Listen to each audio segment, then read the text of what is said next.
Good morning, dear students. Welcome to online classes.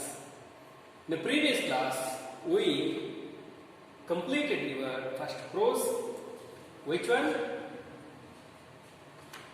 Which one? The best advice I ever had. Written by Vijayalakshmi Pandit. Vijayalakshmi Pandit ಅವರು ಬರೆದಂತಹ ಒಂದು article ಇರುತ್ತಲ್ಲ ಅದನ್ನ reader digest ಇಂದ article ಅನ್ನ ನಿಮಗೆ ಆಯ್ದು ನಿಮ್ಮ ಪುಸ್ತಕದಲ್ಲಿ ಹಚ್ಚಲಾಗಿತ್ತು, ನಿಮ್ಮ ಸಿಲೆಬಸ್ಗೆ ಕೊಡಲಾಗಿತ್ತು. That was already we finished that prose. Yesterday ಕ್ಲಾಸಲ್ಲಿ ನಾವು ಏನು ಮಾಡಿದ್ವಿ, ಪ್ರಿವಿಯಸ್ ಕ್ಲಾಸಲ್ಲಿ ಆ ಪ್ರೋಸನ್ನು ಮುಗಿಸಿದ್ವಿ. ಈಗ ಏನು ಮಾಡೋದಂದ್ರೆ ಕಾಂಪ್ರಿಹೆನ್ಷನ್ ಕ್ವಶನ್ಸ್ ಅನ್ನ ನೋಡ್ಕೊಂಡು ಬರೋಣ. Let's go.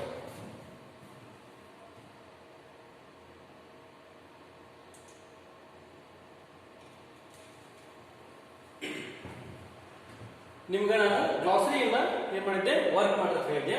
ಇವೆಲ್ಲ ಗ್ಲಾಸರಿಯನ್ನ ಒಂದು ಸಪರೇಟ್ ವೊಕ್ಯಾಬ್ಯುಲರಿ ಪುಸ್ತಕದಲ್ಲಿ ಬರೆದು ನೀವೇನ್ ಮಾಡಬೇಕು, ಇವು ಕುರಿತು ಕನ್ನಡ ಮೀನಿಂಗ್ ಬರೀಬೇಕು, ಆಮೇಲೆ ಇಂಗ್ಲಿಷ್ ಮೀನಿಂಗ್ ಎಲ್ಲಿದೆ ಇದನ್ನು ಬರೀಬೇಕು, ಸಿಂಪ್ಲಿಫಿಕೇಶನ್ ಆಗಿ ನಿಮಗೆ ಅರ್ಥ ಆಗುವ ಹಾಗೆ ವಾಪಸ್ ಇಂಗ್ಲಿಷ್ ಮೀನಿಂಗು ಬರೀಬೇಕು. ಜೊತೆಗೆ ಈ ಸೆಂಟೆನ್ಸ್ ಗಳನ್ನ, ಈ ವರ್ಡ್ಸ್ ಗಳನ್ನ ಯೂಸ್ ಮಾಡ್ಕೊಂಡು ಒಂದಿಷ್ಟು ಪ್ರತಿಯೊಂದು ವರ್ಡ್ಗೆ ಒಂದೊಂದು ಎಕ್ಸಾಂಪಲ್ ಅನ್ನ ಬರೀಬೇಕು. ಈ ವರ್ಡ್ ಅನ್ನು ಯೂಸ್ ಮಾಡ್ಕೊಂಡು, ಓಕೆ, ಇದನ್ನೆಲ್ಲ ಬರಿತಾ ಬರಿತಾ ಹೋಗಬೇಕು.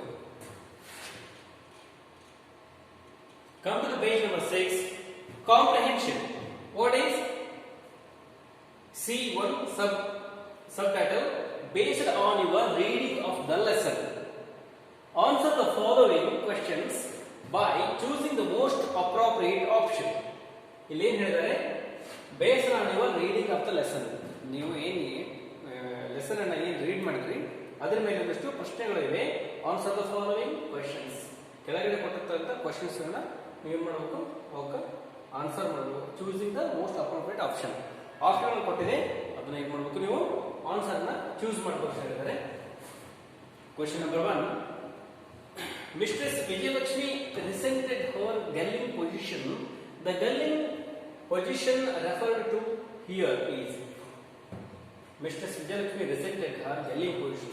ರೆಸೆಂಟೆಡ್ ಅಂದ್ರೆ ಇದು ಏನು, ರೋಸೆ ಹೋಗೋದು, ಸಿಟ್ಟು ಬರೋದು, ಬೇಸರ ಆಗೋದು, ಬಿಟರ್ನೆಸ್ ಅನ್ಸೋದು, ಆ ಥರ. ಹಾಗೆ ಗ್ಯಾಲಿಂಗ್ ಪೊಸಿಷನ್. ಗ್ಯಾಲಿಂಗ್ ಪೊಸಿಷನ್ ಅಂದ್ರೆ ಅವ್ರ ಕಷ್ಟದ ಕಾಲ ಐತೆ, ಕಷ್ಟ ಕಾಲ ಅಂದ್ರೆ ಬಹಳ ಸಂದಿಗ್ಧ ಪರಿಸ್ಥಿತಿ ಅಂತ ಹೇಳ್ತಾರಲ್ಲ ಅದು. The galling position refer to her is ಅಂದ್ರೆ ಅಲ್ಲಿ ಅವ್ರ ಜೀವನದಾಗ ಗ್ಯಾಲಿಂಗ್ ಪೊಸಿಷನ್ ಅಂದ್ರೆ ಏನು, ಅದೇನು ರೆಫರ್ ಮಾಡ್ತಾ ಅಂತ ಕೇಳ್ತಿದ್ದಾರೆ. Option 1, the death of her husband. ಅದು ಅಥವಾ ಬಿ ಅಂದ್ರೆ ಅವರು ಗಂಡ ತೀರ್ಹೋಗಿದ್ರು, ಅದು ಅವರಿಗೆ ಸಂದಿಗ್ಧ ಪರಿಸ್ಥಿತಿ, ಕಷ್ಟದ ಪರಿಸ್ಥಿತಿ ಆಗಿತ್ತು. ಅಥವಾ her position as a widow without a son. ಅವರಿಗೆ 2 ಹೆಣ್ಣುಮಕ್ಕಳಿದ್ರು, ಆದರೆ ಗಂಡು ಮಕ್ಕಳು ಇದ್ದಿದ್ದಿಲ್ಲ. ಗಂಡು ಮಕ್ಕಳಿಲ್ಲ, ಅವರಿಗೆ ಅತಿ ಹೆಚ್ಚು ದುಃಖ, ಅತಿ ಹೆಚ್ಚು ಸಂದಿಗ್ಧ ಪರಿಸ್ಥಿತಿ, ಆಮೇಲೆ ಪೇಚಾಡ ಪರಿಸ್ಥಿತಿ ಆಗಿತ್ತಾ ಅಂತ ಕೇಳ್ತಾರೆ. ಆಮೇಲೆ third one, she and her daughters not being entitled to any share of the family property. ಅಂದ್ರೆ ಅವರಿಗೆ ಅವ್ರ 2 ಹೆಣ್ಣು ಮಕ್ಕಳಿಗೆ ಗಂಡನ ಆಸ್ತಿಯಲ್ಲಿ ಪಾಲ್ ಸಿಗದಿರೋದು ಹೆಚ್ಚು ಏನಾಗಿತ್ತು ಅಂದ್ರೆ ಸಂದಿಗ್ಧ ಪರಿಸ್ಥಿತಿ ಆಗಿತ್ತಾ, ಅಥವಾ the hatred of her family members ಅಂದ್ರೆ ಅವಳ ಗಂಡನ ಕುಟುಂಬದವರಿದ್ದಲ್ಲ, ಅವರೆಲ್ಲ ಹೆಂಗ್ ಮಾಡೋದು, ಹೇಟ್ ಮಾಡ್ತಾರೆ, ಅಂದ್ರೆ ದ್ವೇಷ ಮಾಡ್ತಾರೆ. ಅದು ಆಕೆಗೆ ಸಂದಿಗ್ಧ ಪರಿಸ್ಥಿತಿ ಆಗಿತ್ತ ಅಂತ ಕೇಳ್ತಿದ್ದಾರೆ. ಯಾವುದು ಸಂದಿಗ್ಧ ಪರಿಸ್ಥಿತಿ ಆಗಿತ್ತು? ಇಲ್ಲಿ ಯಾವ್ದಾಗಿತ್ತು? ಗೆಲ್ಲಿಂಗ್ ಪೊಸಿಷನ್ ಅಂದ್ರೆ ಎನಾಯಿಂಗ್ ಅಂದಾನೆ. ಗೆಲ್ಲಿಂಗ್ ಅಂದ್ರೆ ತಿರಸ್ಕಾರ ಮಾಡೋದು, ಅಥವಾ ಒಂದು 2 ಕಡೆಯಿಂದನೂ ಏನ್ ಮಾಡೋದು, ಕಷ್ಟ ಮಾಡೋದು, ಇದೆಲ್ಲ ಆಗಿರ್ತದೆ. ಓಕೆ, ಇಲ್ಲಿ ಯಾವ್ದು ಆನ್ಸರ್ ಆಗಿರ್ತದ? ಇಲ್ಲಿ ಸಿ ಆನ್ಸರ್ ಆಗಿರ್ತದೆ. She and her daughters not being entitled to any share of the family property. ಇಲ್ಲಿ ಅವ್ರಿಗೆ ಏನಾಗ್ತದೆ ಅಂದ್ರೆ ಗಂಡ ತೀರೋದ ಮೇಲೆ ಅವ್ರಿಗೆ ಒಂದು ಸಂದಿಗ್ಧ ಪರಿಸ್ಥಿತಿ ಬಂದಿರ್ತದೆ. ಏನಂದ್ರೆ ಅವರಿಗೆ ಮತ್ತು ಅವರ ಮಕ್ಕಳಿಗೆ, 2 ಹೆಣ್ಣು ಮಕ್ಕಳಿಗೆ ಆಸ್ತಿಯಲ್ಲಿ ಹಕ್ಕಿರೋದಿಲ್ಲ. Come to the second one.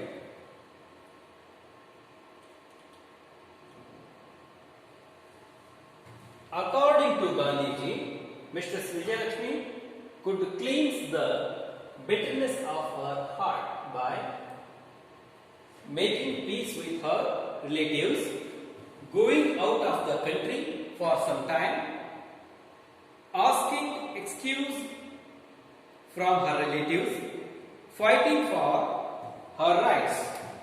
Which one is the correct answer here? According to Gandhiji, Vijayalakshmi could cleanse the bitterness of her heart by. ಅಂದ್ರೆ ಗಾಂಧೀಜಿಯ ಪ್ರಕಾರ ವಿಜಯಲಕ್ಷ್ಮಿ ಪಂಡಿತ್ ಅವರು ಏನ್ ಮಾಡಬೇಕಾಗಿತ್ತು? ಅವರ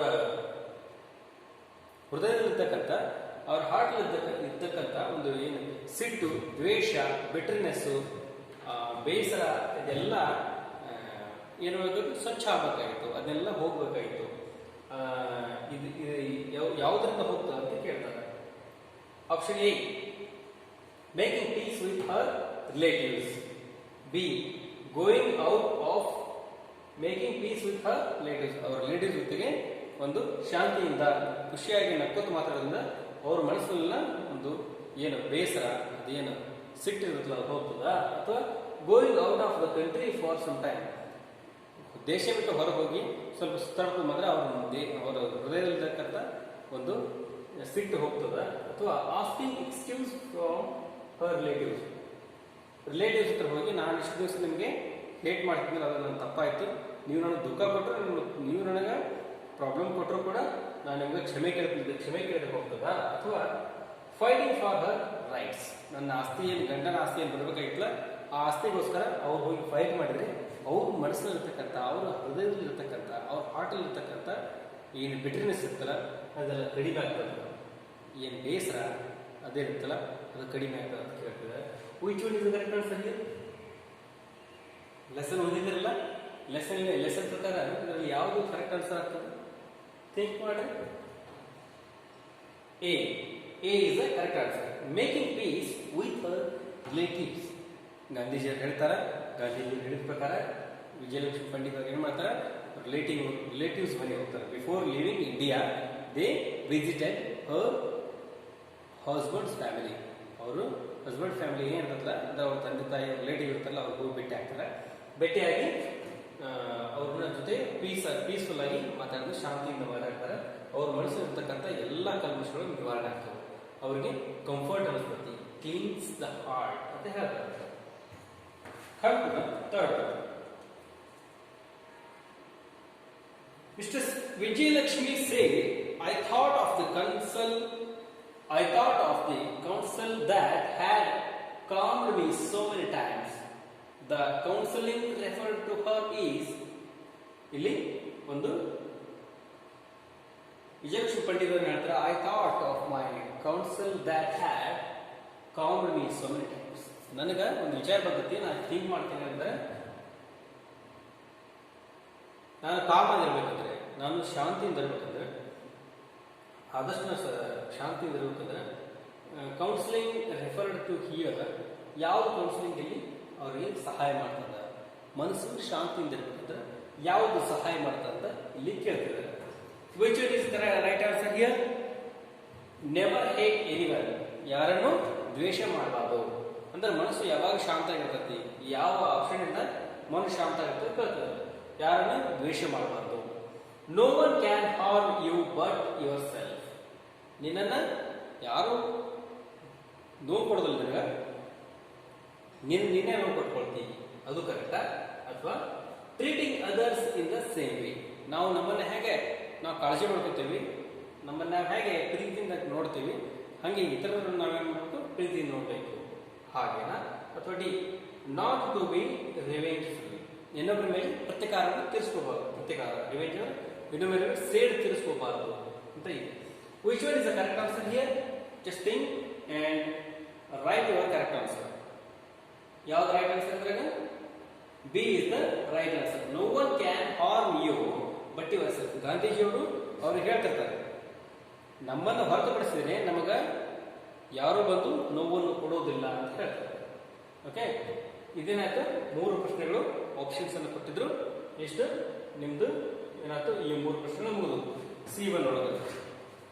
ಇನ್ನು C2 ಬಂದ್ರೆ You discuss the answers for the following questions with partner and then write them in your notebook. ನೀವೇನು ಮಾಡಬೇಕು, ಇವು ಕ್ಲಾಸಲ್ಲಿ ಬಂದಾಗ ನಾಳೆ ಕ್ಲಾಸ್ ಶುರು ಆದಮೇಲೆ ಡಿಸ್ಕಷನ್ಸ್ ಅವಾಗಿನ ಡಿಸ್ಕಷನ್ ಇರುತ್ತೆ. ಈಗ ಮನೆಯಲ್ಲಿ ನಿಮ್ಮ ಫ್ರೆಂಡ್ಸ್ ಇದ್ದರೆ ನಿಮ್ಮ ಫ್ರೆಂಡ್ಸ್ಗೆ ಫೋನ್ ಹಾಕಿ ಇದ್ರ ಬಗ್ಗೆ ಅವರು ಪಾಠ ಓದಿರ್ತಾರೆ, ನೀವು ಪಾಠ ಓದಿರ್ತೀರಿ, ಒಂದು ಡಿಸ್ಕಷನ್ ಮಾಡಿರಿ. ಫ್ರೆಂಡ್ಸ್ ಇರ್ತಾರೆ, ಡಿಸ್ಕಷನ್ ಮಾಡಿರಿ. ಆಮೇಲೆ ಒಂದು ಪ್ಯಾರಾಗ್ರಾಫ್ ಅನ್ನು ಬರೀರಿ. ನಾ ಇದನ್ನೇನು ಮಾಡ್ತೀನಿ, ನಿಮ್ಗೆ ಈ ಕ್ವಶನ್ ಪ್ರಕಾರ ನಿಮ್ಗೆ ವಾಟ್ಸಪ್ಪಲ್ಲಿ ನೋಟ್ಸನ್ನು ಕಳಿಸ್ತೀವಿ. ಇವು ಪ್ಯಾರಾಗ್ರಾಫ್ ರೈಟಿಂಗ್ ಅಂತಾವು ಇವರು ಕಳಿಸ್ತೀನಿ. ಎಷ್ಟು ಅಂದ್ರೆ 12 ಪ್ರಶ್ನೆಗಳಿದಾವೆ. 2ರಿಂದ 4 5 ಲೈನ್ಸ್ ಅನ್ನ ಬರೀಬೇಕು. ಇದಕ್ಕೆ ಇಷ್ಟು ಬರೆದ್ರೆ ಸಾಕಾಗಿರ್ತದೆ. ಈ ಲೈನ್ಸ್ ಅದು ಇನ್ನು come to the C3. Following are some extracts from the lesson. Read them carefully and answer the questions that are given below each of them. ಇಲ್ಲಿ ಏನಾಗಿದೆ, ಸೇಮ್ C1 ಒಳಗೆ ಏನು ಕೊಟ್ಟಿದ್ರಲ್ಲ ಅದೇ ರೀತಿ ಒಂದು ಕ್ವಶನ್ಸ್ ಅನ್ನ ಕೊಟ್ಟಿರ್ತಾರೆ, ಅದಕ್ಕೆ ಆಪ್ಷನ್ ಅನ್ನು ಕೊಟ್ಟಿರ್ತಾರೆ. ಆದ್ರೆ ಇಲ್ಲಿ ಆಪ್ಷನ್ಗೆ ನಾವು ಉತ್ತರಿಸೋದ, ಇಲ್ಲಿ ಕ್ವಶನ್ಗೆ ಉತ್ತರಿಸಬೇಕು, ಆಮೇಲೆ ಆಪ್ಷನ್ಗಳಿಗೆ ಉತ್ತರಿಸಬೇಕು. ಇಲ್ಲಿ ಯಾಕೆಂದ್ರೆ ನಾವು women we are still recognised only through our relationship to men. ಈ ರೀತಿ ಪ್ರಶ್ನೆ ಇದೆ, ಈ ರೀತಿ ಒಂದು ಕೊಟೇಶನ್ ಇದೆ. ಅದಕ್ಕೆ why does the speaker say so, ಇದಕ್ಕೂ ಆನ್ಸರ್ ಬರೀಬೇಕು. ಆಮೇಲೆ ಬಿ, ಇದಕ್ಕೂ ಏನು ಮಾಡ್ಬೇಕು, ನಾವು ಆನ್ಸರ್ನ ಬರೀಬೇಕು. ಈ ರೀತಿ ಪ್ರಶ್ನೆಗಳು ಈ ರೀತಿ 3 ಪ್ರಶ್ನೆಗಳದಾವು.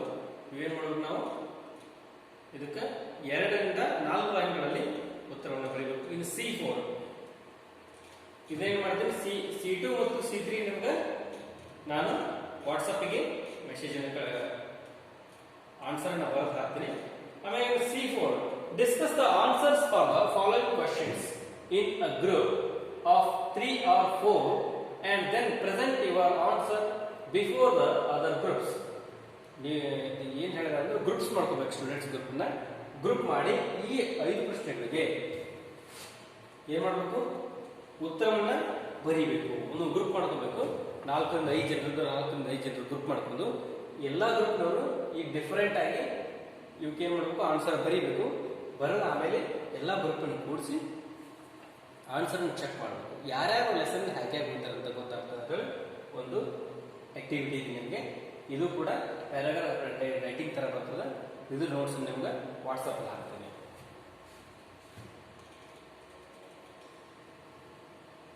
ಇನ್ನು ಲ್ಯಾಂಗ್ವೇಜ್ ಆಕ್ಟಿವಿಟಿ ಬರ್ತದೆ.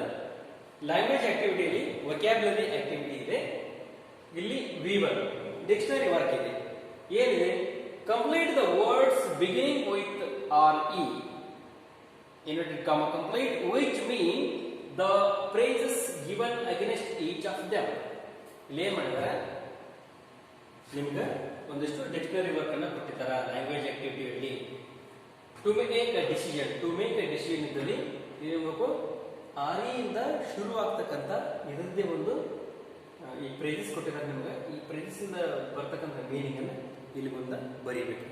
ಈ ರೀತಿ ಇರ್ತದೆ. ಟೇಕ್ ದ ನೋಟ್ಬುಕ್ ತಗೊಳ್ರಿ. ಆಮೇಲೆ ಲ್ಯಾಂಗ್ವೇಜ್ ಆಕ್ಟಿವಿಟಿ ಅಂತೇಳಿ ನೀವೇನ್ ಮಾಡ್ಬೇಕು, ಹೆಡ್ಡಿಂಗ್ ಹಾಕೋರಿ. ವೊಕ್ಯಾಬ್ಯುಲರಿ ವರ್ಕ್ ಅಂತ ಹಾಕೊಳ್ರಿ. ಡಿಕ್ಷನರಿ V1 ಡಿಕ್ಷನರಿ ವರ್ಕ್ ಅಂತ ಹಾಕೊಳ್ರಿ. ಇದನ್ನ ಕಂಪ್ಲೀಟ್ ಆಗಿ ಮ್ಯಾಲಿನ ಟೈಟಲ್ ಬರ್ಕೊಳ್ರಿ. ನಂಬರ್ 1 ಮೇಕ್ ಅ ಡಿಸಿಷನ್ ಅಂತ ಬರ್ಕೊಂಡು ಶುರು ಮಾಡಿ. ನಾನು ನಿಮ್ಗೆ ಆನ್ಸರ್ ಅನ್ನ ಹೇಳ್ತಾ ಹೋಗ್ತೀನಿ.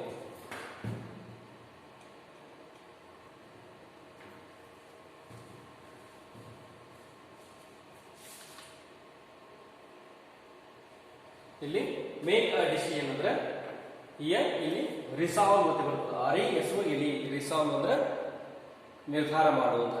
ಆಮೇಲೆ second one, state that one is unwilling to do something ಅಂದ್ರೆ ರೆಫ್ಯೂಸ್ ಅಂದ್ರೆ ತಿರಸ್ಕಾರ.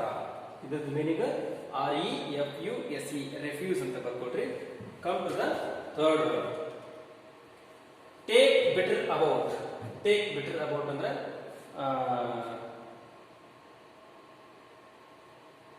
Take or revenge. ಯಾವುದು third word, take revenge or hit back ಅಂತ ಇದೆ ನಿಮ್ಮ ಪುಸ್ತಕದಲ್ಲಿ, ಅಥವಾ ಇಲ್ಲಿ feel better about, take revenge or hit about. Third word ಇಲ್ಲಿ ನೋಡು ರಿಟೆಲಿಯೇಟ್ RETALIAT ಅಂದ್ರೆ ಪ್ರತಿಕಾರ, ಇಲ್ಲಿ ರಿವೆಂಜ್ ಅಂತ ಬರ್ಬೋದು. Fourth one feel better about. Feel bitter about ಅಂದ್ರೆ ಇಲ್ಲಿ ಸೆಟ್ ಬರ್ಬೋದು, RESENT ರಿಸೆಂಟ್ ಅಂದ್ರೆ ಸಿಟ್ಟು, RESENT ರಿಸೆಂಟ್ ಅಂತ ಬರ್ಕೊಂಡ್ರೆ. Fifth one connected with or concerning ಅಂದ್ರೆ ಸಂಬಂಧಿಸಿದ್ದು ಅಂತ ಹಾಗೆ ಇಲ್ಲಿ ರಿಗಾರ್ಡಿಂಗ್ REGARDING ರಿಗಾರ್ಡಿಂಗ್ ಅಂದ್ರೆ ಕನೆಕ್ಟೆಡ್ ಅಂತ ಹಾಕಿ. Come to the sixth one feeling of reassurance and relaxation after stress is over. ಇಲ್ಲಿ ರಿಲೀಫ್ RELIEF ರಿಲೀಫ್ ಅಂದ್ರೆ ಒಂದು ರಿಲ್ಯಾಕ್ಸೇಷನ್. ಇಲ್ಲಿ ಲೇಟೆಸ್ಟ್ ಆರ್ ಫ್ರೆಶ್ ಅಂತ ಇದೆ, ಇಲ್ಲಿ RECENT ರಿಸೆಂಟ್ ಅಂದ್ರೆ ರೀಸೆಂಟ್ ಆಗಿತ್ತು, ಇತ್ತೀಚಿನದು ಅಂತ. ಏಳ್ತ್ ಒನ್ ಕೀಪ್ ಆರ್ ಪ್ರಿಸರ್ವ್ ಅಂದ್ರೆ ಪ್ರಿಸರ್ವ್ ಆಗಿಟ್ಕೊಳ್ರಿ, ಅದನ್ನ ಅಲ್ಲೇ ಸ್ಥಾನದಲ್ಲಿ ಹಾಗೆ. ಎದ್ರದ್ದು ಮೀನಿಂಗ್ ರಿಟೈನ್ RETAIN ರಿಟೈನ್ ಅಂದ್ರೆ ಆ ಸ್ಥಾನ ಏನಿರ್ತೋ ಅಲ್ಲೇ ಇಡಬೇಕು. ಓಕೆ, ಇಷ್ಟು ಇವತ್ತಿದ್ದು ಏನಾಗಿರ್ತದೆ ಡಿಸ್ಕಷನ್ ಆಗಿರ್ತದೆ. ನಾಳೆ ಕ್ಲಾಸಲ್ಲಿ V2 ಅಲ್ಲಿ ಏನು ಕೊಟ್ಟಿದ್ದಾರೆ ಅದನ್ನು ನೋಡ್ಕೊಂಡು ಹೋಗೋಣಂತ. I hope you will learn something in this class. Thanks for watching. Keep watching. Stay home. Stay safe.